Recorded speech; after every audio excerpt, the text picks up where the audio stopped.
అందరికీ శనార్థి బాగున్నారులో అదే అంటున్నా అయ్యా. మరి మార్నింగ్ న్యూస్ విత్ నర్సయ్య తాత మధ్యలో మోత. చలో మరి ఇక సురువు చేసుకుందామా.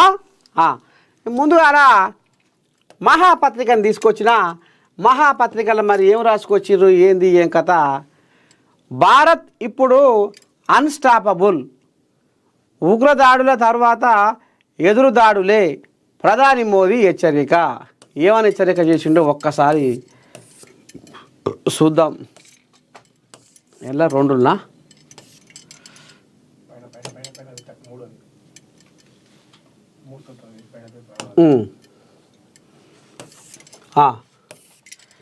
ఏమన్నాడు మోడీ ఒక్కసారి ఇందాము.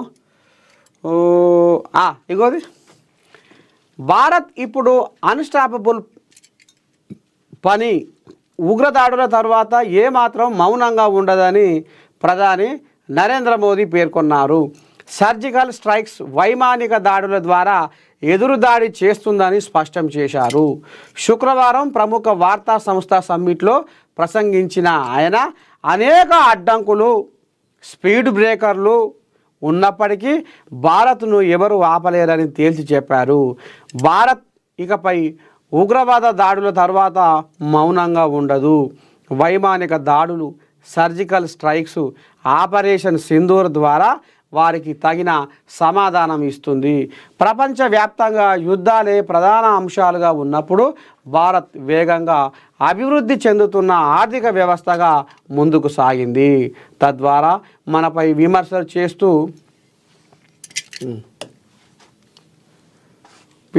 చేస్తున్న వారిదే తప్పు అని నిరూపించింది. ప్రస్తుతం భారత్ ఎక్కడా దేనిని ఆపే మానసిక స్థితిలో లేదు. ఎన్నో రోడ్ బ్లాక్లు, స్పీడ్ బ్రేకర్లు ఉన్నప్పటికీ భారత్ అన్స్టాపబుల్గా ముందుకు వెళ్తుంది. మేము ఆగము లేదా నెమ్మదిగా వెళ్ళము. 140 కోట్ల మంది భారతీయులు పూర్తి వేగంతో కలిసి ముందుకు సాగుతారు అని ప్రధాని మోదీ అన్నారు. 5 పేద దేశాల్లో ఒకటిగా ఉన్న భారత్ నేడు ప్రపంచంలోనే 5 అగ్రస్థాయి ఆర్థిక వ్యవస్థల్లో ఒకటిగా మారింది. చిప్స్ నుంచి షిప్స్ వరకు భారత్ స్వావలంబన సాధించింది. ప్రతి రంగంలోనూ తనదైన విశ్వాసంతో ముందుకు సాగుతుంది అని మోదీ అన్నారు. సారు మరి అట్లనే కోజాగరకు నువ్వు ఏడాదికి 2 కోట్ల ఉద్యోగాలు అన్నమాట సారు. మరి అది ఎటువాయే, మరి మొత్తమే మర్చిపోయినవా? మళ్ళీ ఒకసారి మా ఏఎన్ఎన్ నుంచి గుర్తు చేస్తున్నాం. మరి ఏడాదికి 2 కోట్ల కథ, ఉద్యోగాల కథ ఏందో, మరి ఏం చేస్తావో ఎట్ట సంగతో. అయితేనే నా సోటి పేదోళ్ళ అకౌంట్లలో కర్రెపశలు 15 లక్షల దాకా ఆ అకౌంట్లలో చేస్తా అంటే కర్రెపశలు వదలబట్టి మరి అయ్యడ బండ పెట్టినాం సారు. జర గాడి మీద కూడా జర కన్ను పెట్టు, పుణ్యం ఉంటుంది.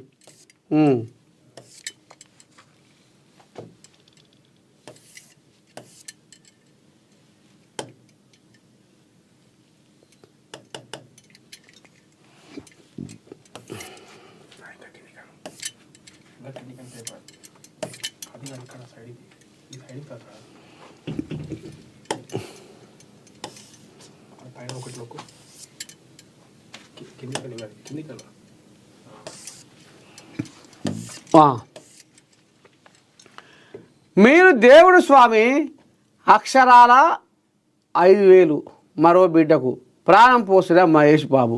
సరే, ఈ కోజాగ ముచ్చట ఇట్ట ఉంది. దండుకున్న దండుపాల్యమే బీఆర్ఎస్. క్యాబినెట్లో రాద్ధాంతం జరిగిందని ఆయన నిరూపించగలరా? మాజీ మంత్రి హరీష్ రావుకు మంత్రి సీతక్క సవాల్. సరే, సీతక్క కూడా మరి ఏమన్నదో ఏం కథ ఒక్కసారి ఇందామా.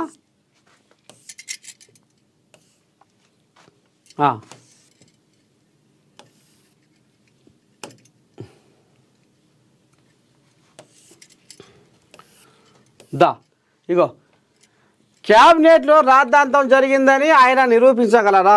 మాజీ మంత్రి హరీష్ రావుకు మంత్రి సీతక్క సవాల్. బీఆర్ఎస్ సీనియర్ నేత హరీష్ రావు చేసిన వ్యాఖ్యలకు మంత్రి సీతక్క కౌంటర్ ఇచ్చారు. క్యాబినెట్లో రాద్ధాంతం జరిగిందని ఆయన నిరూపించగలరా అంటూ సవాల్ విసిరారు. మంత్రులు గ్రూపులుగా విడిపోయారని, దండుపాళ్యం ముఠా కంటే అధ్వానంగా మారిందన్న హరీష్ మంత్రుల పంచాయతీ చెప్పుకోవడానికే క్యాబినెట్ మీటింగు అంటూ వ్యాఖ్యానించారు. దీనిపై మంత్రి సీతక్క మాట్లాడుతూ క్యాబినెట్లో ఎలాంటి రాద్ధాంతం జరగలేదు, క్యాబినెట్ ఎజెండా ప్రజల సమస్యలు తప్ప ఇంకేమీ చర్చ జరగలేదు, జరగని విషయాలను జరిగిందని మాట్లాడి ఆయన దిగజారిపోయారు. హరీష్ రావు నీచమైన స్థాయికి దిగజారి మాట్లాడుతున్నారు. నిన్న వ్యక్తిగతంగా సీఎంతో మాట్లాడినప్పుడు కూడా ఇతర మంత్రుల మీద చర్చ చేయలేదు. రాష్ట్రంలో గన్ కల్చర్ తెచ్చింది బీఆర్ఎస్ పార్టీ, అబద్ధానికి నిలువెత్తు సాక్ష్యం హరీష్ రావు, దండుకున్న పాల్యం బీఆర్ఎస్ పార్టీ అని ఇంకా ఈ రకంగా సీతక్క ఆంబాయ వెళ్ళబోసుకుందుల్లా.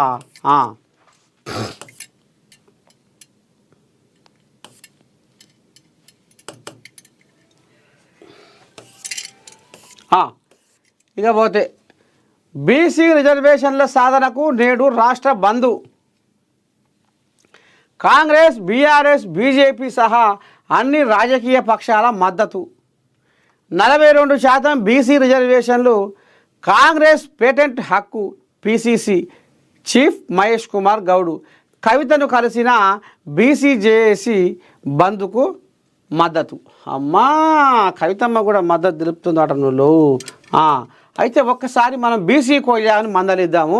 ఎటెట సంగతి మరి ఇలా బంధు కథ ఏంది, ఇలా ఏమి బంధుకు అంటే మరి ఏమేమి బంధు పెట్టిస్తుర్రు, దుకాణాలు షెడ్డా పడ్డా ఏ దుకాణాలు బంధు పెట్టిస్తుర్రు అనేది కూడా మనం చిన్నగా సోదపడదాం. ఏమంటారో ఒక బీసీ కోయాకు ఫోన్ చేద్దాం.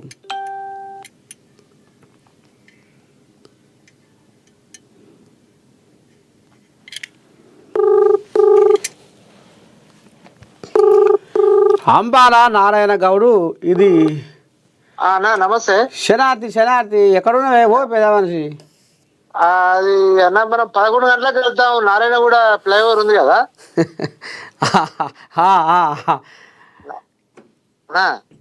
మీరు మార్నింగ్ న్యూస్ లైవ్లో ఉన్నారు అన్న? నేనేం లైవ్లో లేను. లైవ్లో ఉన్నావు నువ్వు ఇప్పుడు? ఇప్పుడు లైవ్లో ఉన్నానా? ఇప్పుడు మార్నింగ్ న్యూస్ లైవ్లో ఉన్నావు అన్న. అదే వార్త చూసిన, బీసీ రిజర్వేషన్ల సాధనకు నేడు రాష్ట్ర బంద్. అవునన్న. అయితే కాంగ్రెస్, బీఆర్ఎస్, బీజేపీ సహా అన్ని రాజకీయ పక్షాల మద్దతు. అవునన్న, మద్దతు సంపూర్ణంగా.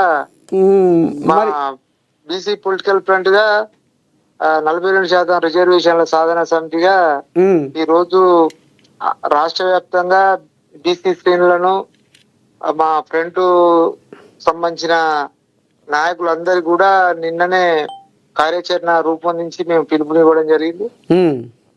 ఈ రోజు అంతటా కూడా అన్ని జిల్లాల్లో మాకు సంబంధించిన శ్రేణులు పాల్గొంటున్నాయి. మేము కూడా ఇప్పుడు కార్యాచరణలో ఉన్నామన్న. ఏది ఇవాళ బంద్ అంటే మరి ఇవాళ ఏం చేస్తారు? ఇవాళ ఏం మాట్లాడతారు? బంద్ అంటే ఏం బంద్ పెట్టిస్తారు? బంద్ అంటే ప్రభుత్వ సంస్థలకు సంబంధించి, తర్వాత విద్యా సంస్థలు, తర్వాత కొన్ని కేంద్ర రాష్ట్ర ప్రభుత్వ కార్యాలయాలు స్వచ్ఛందంగా పాల్గొనే వాళ్ళను, వాణిజ్య సంస్థలను కూడా బంద్ పెట్టాలని చెప్పి ఈరోజు పిలుపునివ్వడం జరిగింది. రవాణా శాఖకు సంబంధించిన కొంత మేర ప్రజలకు ఇబ్బంది లేకుండా మరి బంద్ విజయవంతం కావాలి. ఎందుకంటే బీసీల యొక్క వాళ్ళ యొక్క దాదాపు 80 సంవత్సరాల సుదీర్ఘ న్యాయమైన డిమాండ్ కోసం అన్ని వర్గాల ప్రజలు దీనికి మద్దతు ఇవ్వాలని, మరి అందరూ స్వచ్ఛందంగానే ఈ బంద్లో పాల్గొనాలని చెప్పి ఈ మా పొలిటికల్ ఫ్రంట్ ద్వారా పిలుపునిస్తున్నాం. అంటే ఈ బస్సులు కూడా బందేనా? బస్సులు కూడా పెట్టాలి. అత్యవసరమైన తప్పితే అన్ని రకాలుగా బస్సులు కూడా బంద్ పెట్టాలని మేము పిలుపునిచ్చాం. నిన్ననే రవాణా శాఖ సంబంధించిన అధికారులతో కూడా మాట్లాడడం జరిగింది. ఈ రోజు మహబూబ్నగర్ లో శ్రీనివాస్ గౌడ్ ఉదయం 6 గంటలకే మరి మాజీ మంత్రి పాల్గొన్నారు. అట్లా అనేక ప్రాంతాల్లో ఇప్పటికే ప్రజలు రోడ్ల మీదకి వచ్చారట. అంతేనా? రోడ్ల మీద మరి గిట్ట వచ్చి నల్గొండకి వెళ్ళి పట్నం బస్సులు బాగానే నడుస్తున్నాయి కానీ నడుస్తాయి కొంత. ఇప్పుడు ప్రజలకు అవేర్నెస్ తేవడానికి పెట్టాము. ఇప్పుడు ఉదయం ఇప్పుడు 8:30 అవుతున్న ఈ టైంలో మనకు 10 గంటల వరకు రోడ్ల మీదకి వస్తారు. బీసీ శ్రేణులు అంతా రోడ్ల మీదకి వస్తారు. హైదరాబాద్ లో మేము ఇప్పటికే లైన్ లో ఉన్నాం మేము. అంతేనా? చాలా మంది ఇప్పుడు సెక్రటరీ దగ్గర, అంబేద్కర్ విగ్రహం దగ్గర, తర్వాత అనేక ప్రాంతాల్లో నిరసనలు స్టార్ట్ అయినాయి. పోలీసులు ఏమైనా కావాలి కాస్తురా? పోలీసులు వాళ్ళ పని వాళ్ళు చేసుకుంటారు కదా, వాళ్ళ పని వాళ్ళు చేసుకుంటారు. మొత్తం మీద అయితే ఇలా బీసీ బిందు బ్రహ్మాండంగా మూత మోగిస్తట్టురు. 100% సక్సెస్ అవుతాక ప్రజలు కూడా స్వచ్ఛందంగా దీనిలో పాల్గొనాలని చెప్పి పిలుపునిస్తున్నాం మేము. ఎట్లా మరి ఇప్పుడు బీసీలకు మోసం చేస్తోళ్ళు ఏ పార్టీ వాళ్ళు అంటారు? మరి ఇప్పుడు మేము న్యాయం చేస్తున్నామని కాంగ్రెస్ వాళ్ళు అంటారు, బీఆర్ఎస్ వాళ్ళు అదే పాట పాడుతున్నారు, బీజేపీ వాళ్ళు అదే పాట పాడుతున్నారు. ఇంతకు మరి బీసీల ద్రోహులు ఎవరు, బీసీలకు అన్యాయం చేస్తున్న ఎవరు, బీసీలను ఓరసూపు చూస్తున్న ఎవరు, బీసీలను ఎవరు చిన్న చూపు చూస్తున్నారు? మరి అందరు మంచి వాళ్ళైనా అంత బాగానే ఉంది, మరి అంటారు చూడు ఏదో మాయమైంది అన్నట్టు. అదే పాపముల వాడకట్లో కోడిపిల్ల మాయమైనట్లు ఈ రోజు రాజకీయ పార్టీలు అంతా కూడా ఇది ఒక రాజకీయ డ్రామా నడుస్తుంది. ముఖ్యంగా ఈ బిల్లు పార్లమెంట్ లో పెట్టి 9th షెడ్యూల్ పెట్టాల్సిన అవసరం బీజేపీ మీద, ఎన్డీఏ ప్రభుత్వం మీద ఉంది. దానికోసం కాంగ్రెస్ ప్రభుత్వము వాళ్ళ అధినేత రాహుల్ గాంధీ పార్లమెంట్ లో బీజేపీ మీద కొట్లాడాల్సిన అవసరం ఉంది.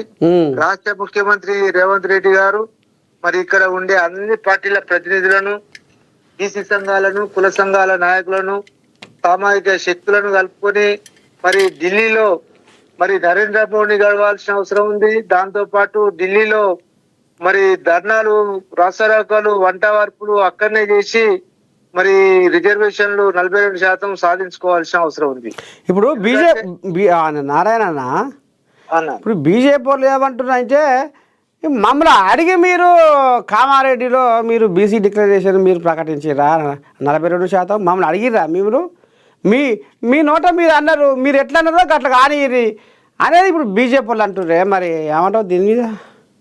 బీజేపీ వాళ్ళు అనడం కాదు, వాళ్ళకు ప్రజల ఓట్లు అవసరం ఉన్నప్పుడు ప్రజల యొక్క ఓట్లతోని అధికారంలో ఢిల్లీలో వాళ్ళు ఉన్నారు, రాష్ట్రంలో 8 మంది ఎంపీలు ఉన్నారు.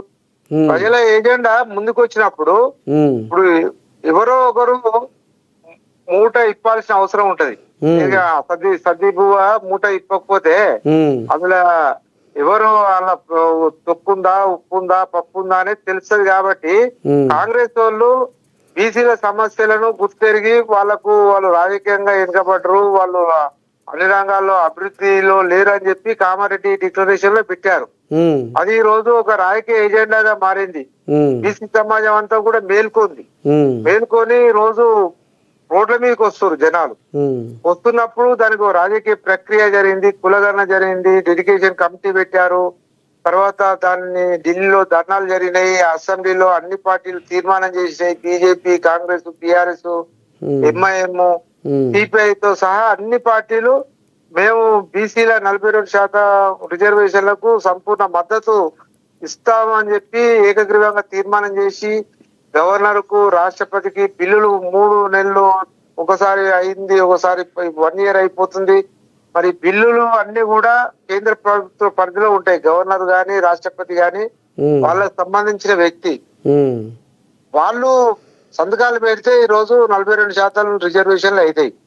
అట్లా కానప్పుడు వాళ్ళు చేయాల్సింది ఏంటంటే రాజ్యాంగ సవరణ చేయాలి. మనకు రాజ్యాంగంలో బీసీలకు సంబంధించి ఎక్కడ కూడా రిజర్వేషన్లు ఇవ్వాలి అని చెప్పి చట్టం దాల్చలేదు. కాబట్టి మరి సుప్రీంకోర్టు గైడ్ లైన్స్ 50% మించొద్దు సీలింగ్ అని చెప్పి సుప్రీంకోర్టు గైడ్ లైన్స్ ఉంది. కాబట్టి ఆ గైడ్ లైన్ దాటాలంటే రాజ్యాంగ సవరణ జరగాలి. ఆ రాజ్యాంగ సవరణ చేయాల్సింది ఏంటంటే బీజేపీ ఇప్పుడు కేంద్రంలో అధికారం ఉంది కాబట్టి ఆ కేంద్ర ప్రభుత్వము నరేంద్ర మోడీ మరి దాని మీద చర్చ పెట్టి ఇప్పుడు 300 మంది రాజ్యసభ, అదే విధంగా అస్సాం పార్లమెంట్ లో కాంగ్రెస్ వాళ్ళు కూడా మద్దతు తోటి మరి ఎన్డీఏ ప్రభుత్వం బిల్లు పెట్టగలిగితే అన్ని పార్టీలు తెలంగాణ బిల్లుకి అయితే ఏ విధంగా సపోర్ట్ చేసిరో ఉమ్, ఈ బీసీ బిల్లు 42% కూడా ఆ విధంగా మద్దతు దొరుకుతుంది. మరి ఇప్పటికే బీసీ పిల్లలు చాలా మంది విద్యా ఉద్యోగాలలో వెనుకబడ్డారు.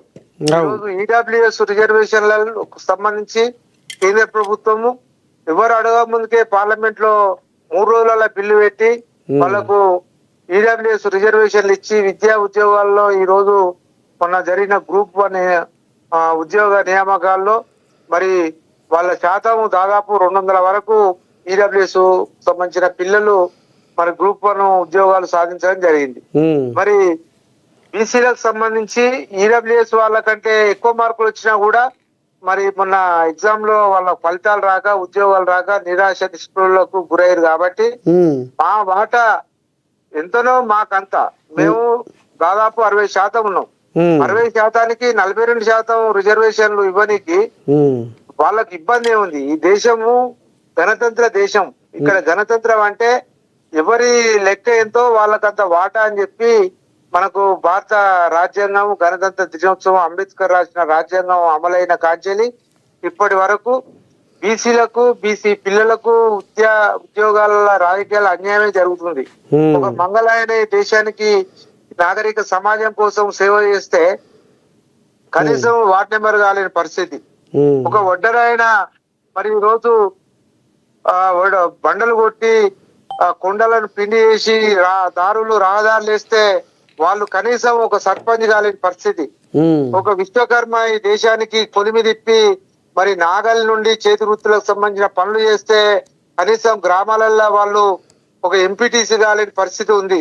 ఉమ్, ఇట్లా పూసలోళ్ళు మంగం తర్వాత బెస్తోళ్ళు ఇట్లా చాలా సబ్బండ కులాలకు సంబంధించిన బీసీ జాతులు ఈ రోజు కనీసం చట్టసభల అడుగులు కూడా గడపలు కూడా చూడలేని పరిస్థితి దేశంలో ఉంది. మరి ఈ దేశం అభివృద్ధి సాధించాలంటే బీసీలు 60% ఉన్న వాళ్ళు అభివృద్ధి సాధించిన రోజే దేశం అభివృద్ధి చెందుతుందని చెప్పి మాన్యశ్రీ కాంశీరామ్ కూడా మరి ఎప్పుడో చెప్పిండు. మహాత్మా గాంధీ కూడా గ్రామ స్వరాజ్యాలు ప్రజలు అంతా కూడా గ్రామాలు అభివృద్ధి చెందితేనే మరి బీసీలు అభివృద్ధి చెందితేనే మన దేశం అభివృద్ధి చెందుతుందని చెప్పి ఆయన చేనేత రత్నం తిప్పి దేశ స్వాతంత్ర ఉద్యమంలో బడుగు వర్గాలను ఆయన ఎంబడి పెట్టుకొని తిరిగిండు. కానీ రాజ్యాంగంలో ఎస్సీ ఎస్టీలకు వాళ్ళ జనాభా ఎంత ఉందో అంత రిజర్వేషన్ అయినాయి. అగ్ర కులాలు ఉన్నత వర్గాలు సంపదతోటి భూమి వాళ్ళ పలుకుబడితోటి ఈ దేశాన్ని ఏలుతూ వచ్చారు. మరి చేతి వృత్తులను నమ్ముకున్న ఈ బీసీలు గాంధీ ఉన్నప్పుడు మంచిగానే ఉన్నాయి వృత్తులన్నీ. కానీ క్రమేపీ చేతి వృత్తులన్నీ దెబ్బతిని ఈ రోజు గ్రామీణ ప్రాంతాల్లో ఈ రోజు దళితుల కంటే వెనుకబాటు బీసీ కులాలనే ఎక్కువ పెరిగింది. మరి పేదరికం కూడా పెరిగింది. అనేక మంది అనేక రకాలుగా ఇబ్బందులు పడుకుంటూ వృత్తులను కోల్పోయి సరైన ఉద్యోగాలు లేక సంపద లేక భూములు లేక జాగాలు లేక మరి వలసలు కూడా ఈ రోజు బీసీలకు సంబంధించిన ప్రజలే ఎక్కువ పట్టణ ప్రాంతాలకు అనేక ప్రాంతాలకు వలసలు పోయి చాలా దుర్భర జీవితాలను అనుభవిస్తున్న సమయంలో మరి రాజ్యాంగబద్ధంగా రావాల్సిన హక్కులు వచ్చిన రోజే సంపదలో మన రాష్ట్ర బడ్జెట్ లో వాటా వచ్చిన రోజే వీళ్ళు అభివృద్ధి చేస్తారని మరి ఇది అన్నిటికీ ఈ సమస్యలకు పరిష్కారము రాజ్యాంగంలో 9th షెడ్యూల్ లో పెట్టి 42% రిజర్వేషన్లకు చట్టం తీసుకొస్తేనే సాధ్యమవుతుందని చెప్పి నేను Ambala Narayana Goud BC political front గా ఈ రోజు రాష్ట్ర ప్రభుత్వాన్ని కేంద్ర ప్రభుత్వాన్ని డిమాండ్ చేస్తున్నా. అన్న మరి ఇప్పుడు ఎవరెవరు మద్దతు ఇస్తురే, ఎవరెవరు వస్తున్నారు లీడర్లు మీకు మద్దతుగా? రాష్ట్ర మద్దతుగా ప్రజలే మద్దతు, బీసీ సమాజం మద్దతు. ఇప్పుడు లీడర్లను కూడా కలిసిరుగా మీరు. ఇప్పుడు బీజేపీ భవన్ పోయిర్రు, బీఆర్ఎస్ భవన్ పోయిర్రు, ఇటు కాంగ్రెస్ గాంధీ భవన్ పోయిర్రు, మరి అందరినీ కలిసిరు కదా. ఇప్పుడు ఎవరెవరు వస్తున్నారు మరి మీ రాష్ట్ర మీరు ఇచ్చిన అన్ని పార్టీలు పాల్గొంటున్నాయి. ఈ రోజు వాళ్ళ శ్రేణులు సంబంధించి ఇప్పటికే బీఆర్ఎస్ శ్రేణులు మనకు మహబూబ్నగర్ లో శ్రీనివాస్ గౌడ్ ఉదయం 6 గంటలకే ఆయన అక్కడ కూర్చున్నాడు బస్ భవన్ ముందు, డిపో ముందు. ఇంకా రాజకీయ పార్టీలు అన్ని కూడా కదులుతాయి. కొద్దిగా 10 గంటల వరకు ఇది ఊపందుకుంటది. అమ్మా ఎక్కడా మరి ఇప్పుడు మనది మేము పెద్ద ఎత్తున ఈ రోజు నారాయణగూడలో ఫ్లైఓవర్ దగ్గర 11 గంటలకు మాది కూడా బీసీ పొలిటికల్ ఫ్రంట్ గా పెద్ద ఎత్తున అక్కడ కార్యక్రమం చేపట్టినాం. అన్ని పార్టీల నాయకత్వము గ్రామీణ ప్రాంతాల్లో కూడా రాజకీయ పార్టీలలో ఊరంటేనే బీసీలన్నా, ఎస్సీ ఎస్టీలు మినాయిస్తే ఊరు మొత్తం బీసీలే ఉంటారు. ఒక్కొక్క వాడ పోతే మనం వాడలన్నీ కూడా పేర్లు పెట్టే పిలుచుకుంటాం కదా, గుల్లకుర్మ వాడ, గౌన్ల వాడ, కుమ్మరోళ్ళ వాడ, ఇట్లా ఊరంటేనే బీసీలతో నిండి ఉంటది. కాబట్టి గ్రామాలలో కూడా ప్రజలు మరి స్వచ్ఛందంగానే ఈ బంద్లో పాల్గొంటున్నారు. అందరు కూడా రోడ్ల మీదకి వస్తారు. ఇది ఒక మరో తెలంగాణ ఉద్యమం లాగా రూపుదాల్చే పరిణామం అన్ని అంగులు మన బీసీ ఉద్యమానికి ఉన్నాయి. అన్న మరి ఈ స్థానిక సంస్థల కథ ఏందే? ఇది స్థానిక ఎలక్షన్ మరి ఎప్పుడు ఏం కథ? మరి సర్కారు మీద కూడా హైకోర్టు జర కన్నెర్ర చేస్తుంది అన్నట్టుగా తెలుస్తుంది. మరి ఇప్పుడు రాకపోగా వీళ్ళు తేదీలు చెప్తామంటారు. ఆ తేదీలు ఎప్పుడు వచ్చాను ఏంది ఏం కథ? ఇప్పటికే దరిద్రం కొట్లాడుతుంది ఊర్ల పోంచి. స్థానిక సంస్థలు గ్రామీణ ప్రాంతాల్లో ఇప్పుడు కాంగ్రెస్ పార్టీ చెప్పిన నిర్ణయం ప్రకారం వాళ్ళు కామారెడ్డి డిక్లరేషన్ లో 42% ఇచ్చిన తర్వాతనే మేము ఎన్నికల పోతామని వాళ్ళు చెప్పారు. చెప్పి వాళ్ళు కార్యాచరణ కొంత రూపొందించారు. కానీ ఇప్పుడు కేంద్ర రాష్ట్ర ప్రభుత్వాల వాళ్ళ యొక్క రాజకీయ ఎత్తుగడల వల్ల బీసీలను వాలీబాల్ ఆడుకుంటారు. వాళ్ళు కొడితే వీళ్ళకు, వీళ్ళు కొడితే వాళ్లకు, ఒకరి మీద ఒకరు పంచులు కొట్టుకుంటా బీసీలను ఆడుకుంటారు. ఇది కేవలం ఏంటంటే ఇప్పటి వరకు కాంగ్రెస్ పార్టీ గట్టిగా పోయి నరేంద్ర మోడీని దగ్గర కూర్చొని బీసీ ఎంపీలను, తెలంగాణ ఎంపీలను మరి రాహుల్ గాంధీని పట్టుకొని పోయి పెడతావా పెట్టవా అనేది గట్టిగా అడిగిన సందర్భం ఇప్పటి వరకు లేదు. ఎందుకని కావచ్చు, ఇప్పటి వరకు వాళ్ళు అడగలే. వాళ్ళ రాహుల్ గాంధీ జాతీయ స్థాయిలో సామాజిక న్యాయం అంటున్నాడు, ఒక్కరోజు ధర్నాలో పాల్గొనలేదు. 2 సార్లు ఢిల్లీలో రేవంత్ రెడ్డి ధర్నా చేస్తే పక్కపంటే ఇల్లున్నా కూడా వచ్చి మరి పాల్గొనలేదు. పార్లమెంటు మొన్న వర్షాకాల పార్లమెంట్ సమావేశాల్లో కూడా కనీసం దీని మీద చర్చ లేవనెత్తాల్సిన రాహుల్ గాంధీ లేవనెత్తలేదు. మాట్లాడాల్సిన తెలంగాణ ఎంపీలు గట్టిగా మాట్లాడలేకపోయారు. మరి ఇది కేవలం ఏంటంటే ఒక రాజకీయ డ్రామాగానే బీసీలను వాడుకునే పరిస్థితి ఉంది. కాబట్టి ఇప్పటి నుండి అట్లా కాకుండా మరి దీని మీద ఒక ఉద్యమ కార్యాచరణ రావాల్సిన అవసరం ఉంది. మాకు బీసీల అభిప్రాయం ఏంటంటే ఈరోజు తమిళనాడులో కూడా దాదాపు 7 సంవత్సరాలు బీసీ రిజర్వేషన్ల విషయంలో కోర్టు పోవడంతో ఎన్నికలు జరగలేదు. మరి ఇక్కడ కూడా రాజకీయ పరంగా కొన్ని చిక్కుముళ్ళు ఉన్నాయి. కాబట్టి ఈ రిజర్వేషన్లు సాధించిన తర్వాతనే ఎన్నికలకు పోవాలని చెప్పి మరి రాజకీయ పార్టీలను మేము కోరుతున్నాం. వాయ ఎప్పుడు సాధించాలి, ఎప్పుడు రావాలి, ఏంది ఈ పంచకుల కషాయం, ఈ కషపేష వ్యవహారంతో ఇప్పటికే 2 ఏళ్ల సంది సర్పంచులు లేదట. ఆ ఊర్లంతా ఎక్కడ చేత అక్కడనే పెరగపోయింది, ఎక్కడ గబ్బు అక్కడనే రెడగబ్బు కొడుతుంది. ఆ ఊర్లల్లో జనాలు దిక్కులేని పక్షులు అయ్యారు. ఎవరికి చెప్పుకోవాలి? ఆపతి శాపతి చెడ్డ పడ్డ ఏమైతుందో. రాజకీయ పార్టీలను అడగాలి, ఇప్పుడు రేవంత్ రెడ్డిని అడగాలి, అది ఆ బొమ్మ మహేష్ గౌడ్ అడగాలి, మన కిషన్ రెడ్డిని అడగాలి. మరి మీరు ఎందుకు ఇట్లా బీసీలతో ఆడుకుంటారు? గ్రామీణ ప్రాంతాల్లో మరి కేంద్ర రాష్ట్ర ప్రభుత్వాల నిధులు రాక ప్రజలంతా ఇబ్బంది పడుతున్నారు. మీరు ఎందుకు ఈ అడవులు వాగ్దానాలు చేసిర్రు? ప్రజలను ఎందుకు మభ్యపెట్టిర్రు? బీసీ సమాజం ఓట్లు వేసుకొని ఎందుకు ఈ విధంగా మరి ఈ ఎన్నికలు జరపకుండా మీరు అడ్డంకులు పడుతున్నారు చెప్పి రాజకీయ పార్టీలను అడగాలి. ఎందుకంటే వాగ్దానాలు చేసి ఓడదాకా దాటేదాకా ఓడమల్లన్నా, ఓడ దాటిన తర్వాత పోవడమల్లన్నట్టు మరి బీసీ సమాజాన్ని మీరు ఎందుకు ఇట్లా మోసం చేసిరని అడగాల్సిన అవసరం ప్రజలకు రాజకీయ పార్టీల మీద పోరాడాల్సిన సందర్భం ఇప్పుడు వచ్చింది. కాబట్టి వాళ్ళే అడగాలి. ఇప్పుడు సంఘాలుగా మేము మంత్రి సంతానమే చేయగలుగుతాం. ఏంటంటే బీసీ సమాజం వాళ్ళ హక్కులు, వాళ్ళ యొక్క సామాజిక న్యాయం కోసం కొట్లాడే బాధ్యత మా మీద కాబట్టి ఆ ప్రయత్నం చేస్తున్నాము. తెలుసుకోవాల్సింది రాజకీయ పార్టీలు. ఎందుకంటే రాజకీయాలతోటే కదా గ్రామాల కానీ దేశం కానీ వాళ్ళు ఆదేశిస్తేనే కదా పరిణామ క్రమాలు మారేది. కాబట్టి వాళ్ళే తెలిసాలి. ఈ అంశాన్ని ముగింపు ఒక్క రోజులో అయిపోతుంది. పార్లమెంట్ లో 3 రోజులలో ఈడబ్ల్యూఎస్ రిజర్వేషన్ల బిల్లు సాధ్యమైనప్పుడు 3 రోజులలో బీసీ బిల్లు పార్లమెంట్ లో పాస్ కాదా? 42%. అదే అదే అదే ఎవరు అడుగు డిమాండ్ ఈడబ్ల్యూఎస్ రిజర్వేషన్ అది. దానికి బిల్లు పాస్ అయినప్పుడు 3 రోజులలో బీసీ బిల్లు పాస్ అయ్యి స్థానిక సంస్థల ఎన్నికలు జరపనీకి ఇటు కాంగ్రెస్ గాని అటు బీజేపీ గాని ఇద్దరు అనుకుంటే 3 రోజులలో బిల్లు అవుతుంది, 4వ రోజు ఎన్నికలు జరుగుతాయి తెలంగాణలో. అదే అదే ఆ వైపు వాళ్ళు ప్రయాణం చేయాలని మేము కోరుతున్నాం. సరే సరే సరే అన్న నారాయణ అన్న. సరే సరే శనార్థి అన్న. ఇది మొత్తానికి బీసీ పొలిటికల్ ఫ్రంట్ మరి రాష్ట్ర నాయకులు అంబాల నారాయణ గౌడ్ ఈ రకంగా ఆంబాయ వెళ్ళబోసుకుంటూ బీసీల కథ. ఒకేసారి 208 మంది మావోయిస్టు ఉద్యమ చరిత్రలో అతిపెద్ద లొంగుబాటు. జనజీవన స్రవంతిలోకి ఆశన్న. ఛత్తీస్గఢ్లోని బస్తర్ జిల్లా జగదల్పూర్లో లొంగిపోయిన మావోయిస్టు చరిత్రలో అతిపెద్ద లొంగుబాటు, అతిపెద్ద ఆయుధాల అప్పగింత ఆపరేషన్ కరూర్ తర్వాత అగ్రనేతలంతా నెత్తురోడుతున్న వేళ ఉద్యమంలో మరో మలుపు.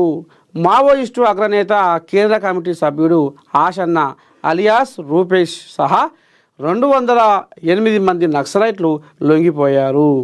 బస్తర్ జిల్లాలోని జగదల్పూర్లో నిర్వహించిన నక్సలైట్ల లొంగుబాటు కార్యక్రమంలో వారంతా జనజీవన స్రవంతిలో కలిసిపోయారు. మావోయిస్టు చరిత్రలోనే ఇది అతిపెద్ద లొంగుబాటుగా నిలిచింది. లొంగిపోయిన తరువాత మొత్తం 153 ఆయుధాలు అప్పగించినట్లు కేంద్ర హోంశాఖ తెలిపింది. ఇది కథ. సరే, ఇంకా అలా కథ ఉంటే అట్టహాసంగా నవీన్ యాదవ్ నామినేషన్. హాజరైన మంత్రులు పొన్నం వివేక్, ఎంపీ అనిల్, మేయర్ గద్వాల. నవీన్ యాదవ్కు ఎంపీ అసద్ మద్దతు. ఇక నేను ఈ కోళ్ళ బాగానే 40-50 వేల పొడగలని పట్టకపోయి నామినేషన్ వేసిందట. మొత్తం నిన్న రోడ్ల మీద భాగవతం ఆట, చిన్న భాగవతం కాదు. చూద్దాం ఒకసారి ఎక్కడ జరిగింది ఏంది ఏం కథ. జూబ్లీహిల్స్ ఉప ఎన్నికకు కాంగ్రెస్ పార్టీ అభ్యర్థిగా నవీన్ యాదవ్ నామినేషన్ దాఖలు చేశారు. షేక్పేట తహసీల్దార్ కార్యాలయంలో ఆయన రిటర్నింగ్ అధికారి సాయిరామ్కు అందజేశారు. అట్టహాసంగా నామినేషన్ ర్యాలీ జరిగింది. నవీన్ యాదవ్ వెంట మంత్రులు పొన్నం ప్రభాకర్, వివేక్ వెంకటస్వామి, ఎంపీ అనిల్ కుమార్ యాదవ్, అజారుద్దీన్, నవీన్ యాదవ్ తండ్రి చినశ్రీశైలం యాదవ్, ఇతర కాంగ్రెస్ ముఖ్య నేతలు ఉన్నారు.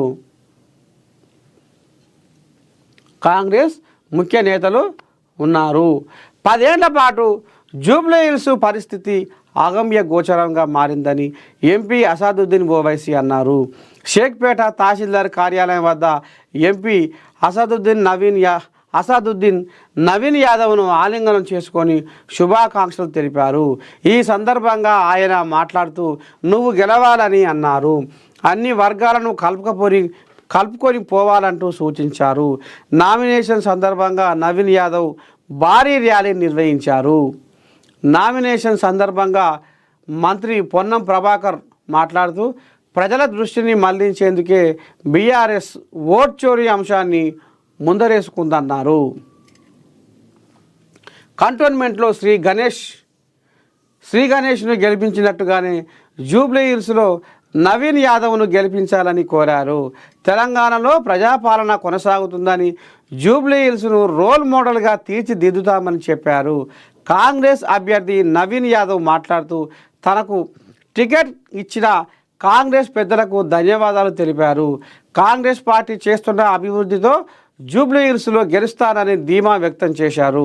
ప్రజలు కాంగ్రెస్ పార్టీని అత్యధిక మెజారిటీతో గెలిపించబోతున్నారని అన్నారు.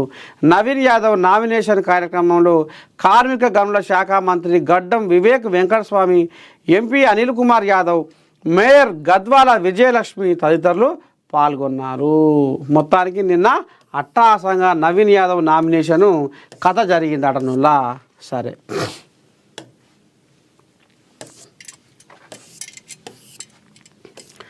బంగారం 1,50,000 రేట్లు పైకి. అయ్యా, ఈ బంగారం చల్లకుండా చూసుకొని మురువా చెప్పుకొని ఏడువా ఏంది భాగవతము. వమ్మ పోతుందిగా పైరోగం ఇట్లా. ఈ బంగారం చల్లగుండపా ఈ బంగారం పెట్టుకోకపోతే ఏ దేవుడు కొడుతుండో మరి.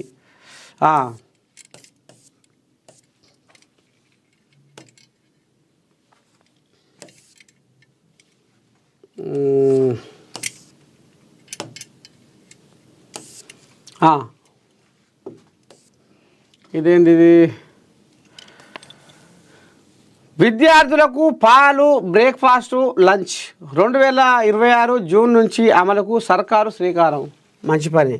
ప్రతి ప్రభుత్వ పాఠశాల కార్పొరేట్ స్కూల్ తరహాలో తీర్చిదిద్దాలి. నర్సరీ 4వ తరగతి వరకు నూతన స్కూల్స్ను పైలట్ ప్రాజెక్టుగా ప్రారంభించాలి. విద్యాశాఖ ఉన్నతాధికారులతో సీఎం రేవంత్ రెడ్డి కీలక సమీక్ష. మంచిదే సారు, మంచి పని చెయ్యి. పొరగాళ్ళకు పాలు, బ్రేక్ఫాస్ట్ అట, లంచ్ అట. ఇక ఈ రకంగా మరి పొద్దుగాల పెడుతురు నాష్టా, మళ్ళీ మధ్యాహ్నం మళ్ళీ బువ్వ. జర సారు జర మరి ఎందుకంటే పొరగాల జర మంచిగా అందించాలి. ఎందుకంటే ఇక మరి అతర బుత్తర ఏదో ఒకటి అని ఇస్తే మాత్రం బాగుండదు. సర్కారు బళ్ళు ఇప్పటికీ వన్య తప్పి చిన్నపోయినాయి, గబ్బు కొట్లాడుతుంది. ఇక కొన్ని బళ్ళు అయితే మూతే పడ్డాయి. మరి గిసవంటి సౌకర్యాలు, గిసవంటి కథలు పెడితేనన్నా జనాలు ఇంకేం తక్కువవుతుంది. అలా పాలు, బ్రేక్ఫాస్టు, మధ్యాహ్నం బువ్వ పోవాలన్న ఆశతో కూడా కొంతమంది ఇటు మళ్తారు. ఇక దీన్ని జర బ్రహ్మాండంగా అమలు చేశారు, మంచిదే. దీపావళి కానుకగా 51 కార్లు. అమ్మో! ఉద్యోగులను సంబరాల్లో ముంచెత్తిన యాజమాని, ఆనందంతో ఉద్యోగుల ర్యాలీ. ఆ యాజమాని చేసిన పనికి దేశంలోని ఉద్యోగులంతా నువ్వు సూపర్ బాసు అంటూ అభినందిస్తున్నారు. హర్యానాలోని పంచకుల కేంద్రంగా కార్యకలాపాలు సాగిస్తున్న ప్రముఖ ఔషధ తయారీ సంస్థ మిట్స్ నేచురల్ లిమిటెడ్ యాజమాని ఎంకే భాటియా ఈసారి దీపావళి సందర్భంగా తన ఉద్యోగులకు విశేష కానుకలు అందించారు. ఒక్కరు ఇద్దరికి కాదు, ఏకంగా 51 మందికి కొత్త కార్లను అందజేశారు. ఈ సందర్భంగా కంపెనీ ప్రాంగణం మొత్తం పండుగ వాతావరణాన్ని తలపించింది. కార్ల కీరు అందుకున్న సిబ్బంది ఆనందంతో ఉప్పొంగిపోయారు. దీపావళి పండుగ వచ్చిందంటే చాలామంది బహుమతులు, బోనసులు ఇచ్చే సాంప్రదాయం ఉంటుంది. కానీ మిట్స్ నేచురా యాజమాని భాటియా మాత్రం ఈ సాంప్రదాయాన్ని ఒక కొత్త స్థాయికి తీసుకెళ్లారు. ప్రతి ఏడాది తన కంపెనీ సిబ్బందికి కొత్త కార్లను బహుమతిగా అందిస్తూ వారిలో ఉత్తేజాన్ని పెంపొందిస్తున్నారు. ఈసారి కూడా ఆ ఆనవాయితీని కొనసాగిస్తూ ఉద్యోగులకు 51 కార్లు గిఫ్ట్గా ఇచ్చారు. భాటియా స్వయంగా కార్ల తాళాలు అందజేసి ప్రతి ఒక్కరిని అభినందించారు. కథ ఈ రకంగా పోతుంది. ఇదేంది? చేతికి పతంగి. ఉప ఎన్నికలో కాంగ్రెస్కు ఎంఐఎం మద్దతు. బీఆర్ఎస్ ఓటు బీజేపీకి పోయింది. అసాదుద్దీన్ ఓవైసీ వ్యాఖ్య. ఓహో, అప్పుడు పార్లమెంటు ఎలక్షన్లలో కనుక బీఆర్ఎస్ ఓటు బీజేపీకి అయినట్టుగా ఇప్పుడు కూడా మళ్ళీ ఉప ఎన్నికలో, జూబ్లీహిల్స్ ఉప ఎన్నికలో ఇటు పోతున్నది. అసాదుద్దీన్ అంటుండు. కానీ పతంగి మాత్రము చేతిల్లే ఉంటుందట, చేతికే. మంచిదే. జూబ్లీహిల్స్ ఉప ఎన్నికల హోరు జోరుగా సాగుతుంది. ఈ ఎన్నికల్లో కాంగ్రెస్ పార్టీకి ఎంఐఎం పార్టీ తమ మద్దతు ప్రకటించింది. శుక్రవారం కాంగ్రెస్ అభ్యర్థి నవీన్ యాదవ్ నామినేషన్ వేశారు. ఈ సందర్భంగా MIM chief MP Asaduddin Owaisi Naveen యాదవ్తో పాటు ర్యాలీలో పాల్గొన్నారు. ఆయన నామినేషన్ సందర్భంగా అసాదుద్దీన్ ఓవైసీ ఆయనను కలిశారు. అసాదుద్దీన్ ఓవైసీ ఉప ఎన్నికల గురించి సంచలన వ్యాఖ్యలు చేశారు. జూబ్లీహిల్స్ ఉప ఎన్నిక 3.9 లక్షల మంది ఓటర్ల సెంటిమెంటు కేవలం ఒక్క అభ్యర్థి సెంటిమెంటు కాదని అసాదుద్దీన్ ఓవైసీ అన్నారు. కాంగ్రెస్ అభ్యర్థి నవీన్ యాదవ్కు ఎంఐఎం మద్దతు ఇస్తున్నట్లు ఆయన తెలిపారు. బీఆర్ఎస్ 10 సంవత్సరాలలో పూర్తిగా విఫలమైంది. వారు 10 సంవత్సరాలు వృధా చేశారు. గత ప్రభుత్వ ముఖ్యమంత్రి, ఎమ్మెల్యే కానీ జూబ్లీహిల్స్లో ఎటువంటి అభివృద్ధి చేయలేదని అసాదుద్దీన్ ఓవైసీ అన్నారు. చూద్దాం, ఇక ఈయన కథ ఇట్టం ఉంది.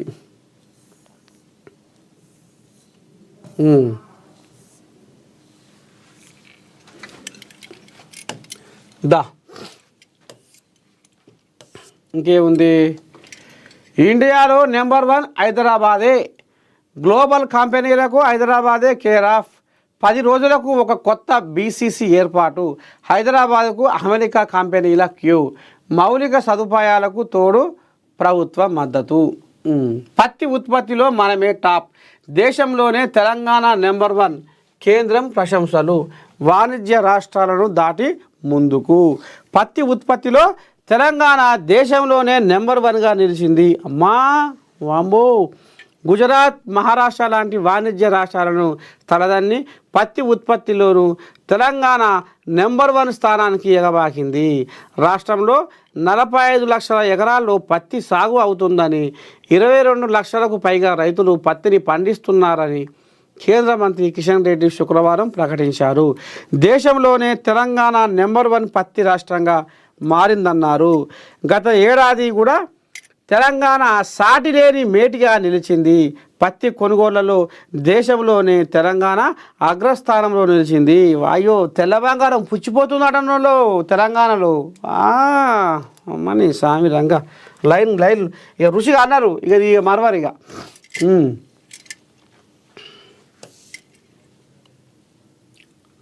ఇదేందో, డ్రగ్స్ రహిత రాష్ట్రంగా తీర్చిదిద్దాలి, మత్తు పదార్థాల వ్యసనాన్ని పూర్తిగా అరికట్టాలి. ఆరోగ్య శాఖ మంత్రి దామోదర్ రాజనరసింహ. రాష్ట్రంలో డ్రగ్స్ నిర్మూలనకు ప్రజలంతా సహకరించాలని ఆరోగ్య శాఖ మంత్రి దామోదర్ రాజనరసింహ పిలుపునిచ్చారు. తెలంగాణలో మత్తు పదార్థాల వ్యసనాన్ని పూర్తిగా అరికట్టాలని తమ ప్రభుత్వం లక్ష్యంగా పెట్టుకుందన్నారు. సమాజంలోని అన్ని వర్గాల భాగస్వామ్యం ఉంటేనే ఈ లక్ష్యాన్ని చేరుకోగలమన్నారు. మత్తు పదార్థాల నిర్మూలనపై పోరులో పోలీస్, ఆరోగ్య శాఖలు సమన్వయంతో పనిచేయాలని మంత్రి సూచించారు. ఈ మేరకు ఇరు డిపార్ట్మెంట్ల ఉన్నతాధికారులతో మంత్రి శుక్రవారం సెక్రటేరియట్లో సమీక్ష చేశారు. ఈ సందర్భంగా మంత్రి మాట్లాడుతూ, రాష్ట్రంలో డ్రగ్స్ నిర్మూలన లక్ష్యాన్ని చేరుకోవడం కేవలం ప్రభుత్వంతో సాధ్యం కాదని, సమాజంలో అన్ని వర్గాలను ఈ పోరాటంలో భాగస్వామ్యం చేయాలని అధికారులకు సూచించారు.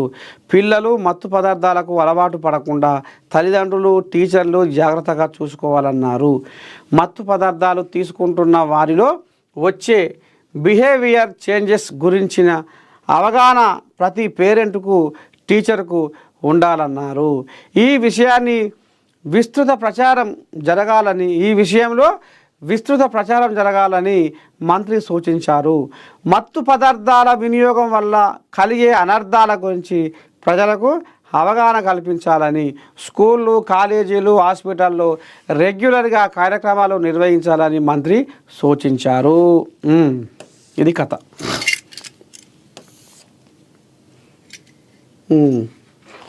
ఇదేంది, ఏం సాధించారని విజయోత్సవాలు. ఈయన కళ్ళు బాగున్న మంత్రి హరీష్ రావు ఎట్టెట్టా 23 నెలల పాలనలో ప్రభుత్వం చేసింది శూన్యం, ఏం చేయలేదట. వీళ్ళు 10 ఏళ్ళల్లో ఉరుకులో పెట్టించిరట. బాబా మిరుమిట్లు కొరిపించిరట తెలంగాణని. ఇప్పుడు 23 నెలల్లో కాంగ్రెస్ వాళ్ళు ఏకైనా పని చేయలేదట. ఇప్పుడు ఈ కోళ్ళగా ఆ భయం వెళ్ళబోసుకుంటుంది. రాష్ట్ర మంత్రివర్గం దండుపాల్యం ముఠా మాదిరి తయారైంది. రాష్ట్ర మంత్రివర్గం దండుపాల్యం ముఠా మాదిరి తయారైంది. మాజీ మంత్రి హరీష్ రావు సంచలన వ్యాఖ్యలు. ఏం సాధించామని కాంగ్రెస్ ప్రభుత్వం విజయోత్సవాలకు సిద్ధమవుతుంది. అమ్మో, ఈ కథ పెద్దగానే ఉందిగా అని మాజీ మంత్రి సిద్దిపేట ఎమ్మెల్యే హరీష్ రావు సూటిగా ప్రశ్నించారు. ఈ 23 నెలల పాలనలో ఏం సాధించారు అని విజయోత్సవాలు జరుపుతారు అని నిలదీశారు.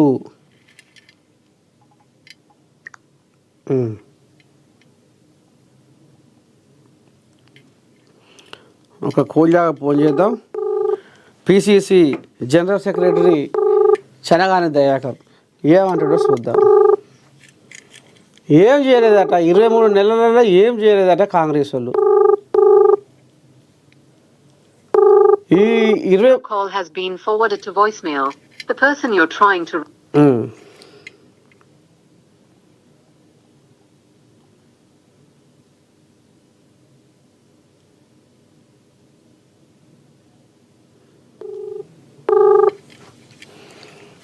ఇంకో కోయిలాగా చేస్తున్నా సేవాలాలు ఈయనేమన్నాడో చూద్దాం.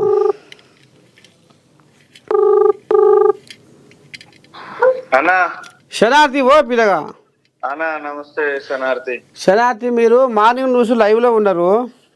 అన్నా ఈ హరీష్ కోరియాగా లెంకలు కొడుతుంది, ఎగిరి గంతేస్తుంది, నవలక మింగేంత కోపంతో చూస్తుంది మిమ్రా. ఈ మీరు ఏం సాధించడని విజయోత్సవాలు చేసుకుంటున్నారు పిల్లగా. ఏం అంటుండు హరీష్ రావు, 23 నెలల్లో మీరు ఏం చేయలేదట, అంత శూన్యమేనట. ఇది ఇది ఏం సాధించినామంటే ఆ, ఈ రోజు మేము కాంగ్రెస్ పార్టీ ప్రభుత్వంలో ఉమ్, ఒక ఎమ్మెల్యేలుగా ఎంపీలుగా మేము ఉన్నామంటే అది కాంగ్రెస్ పార్టీ ఇచ్చిన స్వేచ్ఛ. ఉమ్, వీళ్ళు గోండు వీళ్ళు మన ఆదివాసులు మేము కూడా వాళ్ళు కూడా మాకు సమానమే, ఉమ్, మన మిత్రులే. అలాగే ఏంటంటే వాళ్ళకి కావాల్సినది వాళ్ళు అడగడంలో తప్పు లేదు, కానీ మమ్మల్ని ఎలగొట్టి వాళ్ళకి ఇవ్వమని చెప్పడం తప్పు. వాళ్ళకి తెలియని విషయం ఏంటంటే ఒక సోయం బాబురావు గారు ఇంకా తెల్ల వెంకట్రావు గారు వాళ్ళిద్దరు రెచ్చగొట్టే ప్రయత్నం చేస్తున్నారు. వాళ్ళు మానుకుంటే బాగుంటది అని చెప్పి హెచ్చరిస్తున్నాం. ఇప్పుడు హరీష్ రావు సంగతి ఏంది మరి? ఇప్పుడు మీరు ఏం 23 నెలల్లో కాంగ్రెస్ వాళ్ళు ఏం చేయలేదు, మరి ఎందుకు ఈ విజయోత్సవాలు అని ఇప్పుడు మీరు రేపటి సంది ఏదో విజయోత్సవాల కథ పండుగ. విజయవాడ ఎందుకంటే మేము 10 సంవత్సరాల ప్రభుత్వంలో ఒక రాక్షస ప్రభుత్వాన్ని మేము తరిమి కొట్టి 2 సంవత్సరాలు అయింది కాబట్టి ఉత్సవాలు చేస్తున్నాము. పల్లె పల్లెలో ఇంద్రమ్మ ఇల్లులు ఈరోజు గృహ ప్రవేశాలు చేసుకుంటున్నారు కాంగ్రెస్ పార్టీ. పల్లె పల్లెలో కూడా ప్రతి ఒక్కరు ఆనందంతో ఉత్సవాలు చేసుకునే విధంగా ప్రజాపాలన నడుస్తుంది కాబట్టి మేము ఉత్సవాలు చేసుకోవడానికి ఉందని నేను అనుకుంటా. ఎందుకు హరీష్ రావు ఏమంటుండు, ఎందుకు ఉత్సవాలు చేసుకుంటారు అంటే, మీరేం చేసిరు ఇన్ని రోజులు? మీరు ఏం చేయలేక కదా ప్రజలంతా మిమ్మల్ని ఇంట్లో పెట్టి కూర్చోబెట్టింది. మీరు ఏమైనా చేస్తేనే కదా. మీరు ఎప్పుడు చూడు ఆ పాలన 4 కుటుంబాలు 4 ఉద్యోగాలు వచ్చేసి 4 ఇంట్లలో బంగారాలు వైడేరియాలు అన్ని వచ్చినాయి, కానీ ప్రజలకు ఏమొచ్చింది మీ వల్ల? ఏం రాలేదు. ప్రతిరోజు ఏదో ఒకటి కన్ఫ్యూజ్ చేసి ఏదో ఒక న్యూస్ అని చేసి కన్ఫ్యూజ్ చేయడం తప్ప మీరు చేసిన పాలన ఏమీ లేదు హరీష్ రావు గారు. ఎందుకంటే ఈ రోజు సొంత జిల్లా, ఉమ్మడి జిల్లా, మీ ముఖ్యమంత్రి జిల్లా ఎంతో వెనుకబడిన ప్రాంతం మా ప్రాంతం. నేను కూడా ఒక ఉమ్మడి జిల్లా వాళ్ళు ఆదివాసీగా మాట్లాడుతున్నా. సో హరీష్ రావు అనేది ఏముంది, వాళ్ళ కుటుంబాలు వాళ్ళు కొట్లాడడానికి సరిపోతుందండి. ప్రజల గురించి ఆలోచించే నైతిక హక్కు వాళ్ళకు టైం కూడా లేదు. అంతే అంట వైగా. అంతేకాదనే మరి మా మనవరాలకు 2500 ముచ్చట కూడా ముంగటేస్తుండగా, మరి వాళ్ళకు నెలకు 2500 ఇస్తామంటే మా మనవరాలు యాడ్ చేస్తారు మిమ్మల్ని. మరి అవి ఎప్పుడు ఇస్తారు ఏం కథ? ఖచ్చితంగా మా అక్కలు మా చెల్లెళ్ళు అందరూ వాళ్ళకి ఖచ్చితంగా న్యాయం జరుగుతుంది రాబోయే రోజుల్లో. అది కూడా నెరవేరుస్తుంది అని చెప్పి నేను చెప్తున్నా. అంతేనా? తప్పకుండా నెరవేరుస్తుందన్నా. అన్ని ఏమేమి మనం చేయాల్సినవి ఆల్రెడీ 90% 90% ప్రజలకు అందుతుంది. 1-2 ఉన్నాయి, అది తొందరగా అందుతుంది. సరే తాత, ఉంటా మరి. శనార్థి ఇగో గిది కథ. ఇక మరి ఎందుకు చేయలేదు, మేము సెటో పాటో చేస్తూనే ఉంటే ఇప్పుడు ఇందిరమ్మ ఇండ్లు ఊరూరా మూతం పోతున్నాయట, పండగ చేసుకుంటున్నారట. ఇక అసలు సంక్షేమ పథకాలు సర్కారు పెట్టినవి మూతం పోతుంటే చూసి వాళ్ళకు కళ్ళు ఓర్స్తలేవు అనేది ఈ పిరగడానికి వస్తున్నారు సేవాలాలు. ఇక పోతే ఇంకేముంది,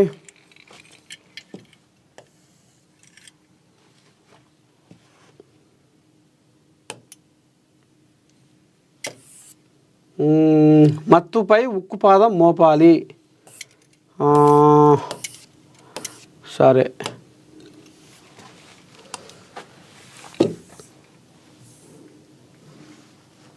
డిసిసి కోసం శ్రేణుల అభిప్రాయ సేకరణ. ఎక్కడ ఇది, ఏంది, ఏం కథ? ఆదిలాబాద్ డిసిసిల నియామక ప్రక్రియలో భాగంగా కర్ణాటక రాష్ట్ర జేవర్గి ఎమ్మెల్యే ఏఐసిసి పరిశీలకులు అజయ్ సింగ్ ఆదిలాబాద్ జిల్లాలో పర్యటిస్తున్నారు. శుక్రవారం పట్టణంలోని గాయత్రి గార్డెన్లో మరోమారు కాంగ్రెస్ నాయకులు కార్యకర్తలతో భేటీ అయ్యారు. డిసిసి నియామకం గురించి వారందరితో మాట్లాడిన అనంతరం ఒక్కొక్కరివిగా అభిప్రాయాలు తీసుకున్నారు. అధ్యక్ష పదవి కోసం వచ్చిన దరఖాస్తులతో పాటు పార్టీ శ్రేణుల అభిప్రాయాలు సైతం సేకరించి అధిష్టానానికి అందజేయనున్నట్టు తెలిపారు. ఈ కార్యక్రమంలో Adilabad Congress party assembly incharge Kandi శ్రీనివాసరెడ్డితో పాటు జిల్లాలోని కాంగ్రెస్ నాయకులు కార్యకర్తలు పెద్ద సంఖ్యలో పాల్గొన్నారు. సరే,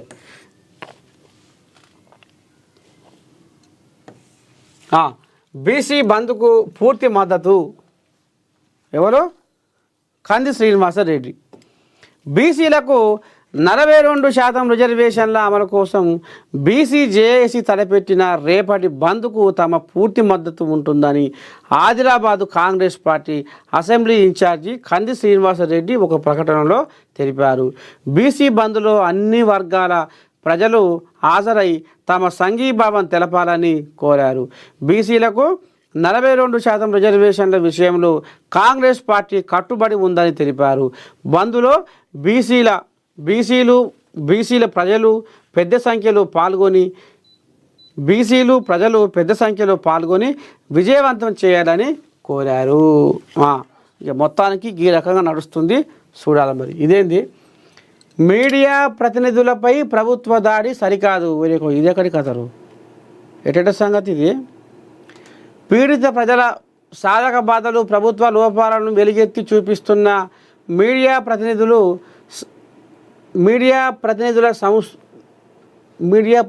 సంస్థలపై ప్రభుత్వ దాడి సరికాదని TUWJ మంచిర్యాల జిల్లా అధ్యక్షులు డేగ సత్యం, ప్రధాన కార్యదర్శి పింగళి సంపత్ రెడ్డిలు వ్యాఖ్యానించారు. శుక్రవారం మంచిర్యాల ఐబీ చౌరస్తా అంబేద్కర్ స్తూపం ముందర TUWJ మంచిర్యాల జిల్లా ఆధ్వర్యంలో నిరసన కార్యక్రమాన్ని చేపట్టారు. ఈ సందర్భంగా వారు మాట్లాడుతూ నకిలీ మద్యంపై వార్తలు ప్రచురించిన సాక్షి మీడియాపై చంద్రబాబు ప్రభుత్వం చేస్తున్న కుట్రలను నిరసిస్తూ ఖండిస్తున్నామని అన్నారు. మద్యం వార్తలపై ఏపీ ప్రభుత్వం గత 4 రోజులుగా సాక్షి ఎడిటర్ ధనంజయ రెడ్డికి పలుమార్లు నోటీసులు ఇవ్వడాన్ని ఏపీ ప్రభుత్వ అరాచక పాలన అని అన్నారు. సాక్షి మీడియాపై ఏపీ ప్రభుత్వం కుట్రపూరితంగా వ్యవహరిస్తుందని అన్నారు. ఇదా కథ? సరే, ఇక మొత్తానికైతే మార్నింగ్ న్యూస్ విత్ నర్సయ్య తాత మధ్యలో మోత కార్యక్రమానికి మరి సెలవు. రేపు పొద్దుగాల మళ్ళా కలుసుకుందాం. అంతవరకు మీరు ఏం చేయాలి? చూస్తూనే ఉండాలి. మన నేను ఉంటా శనార్థి.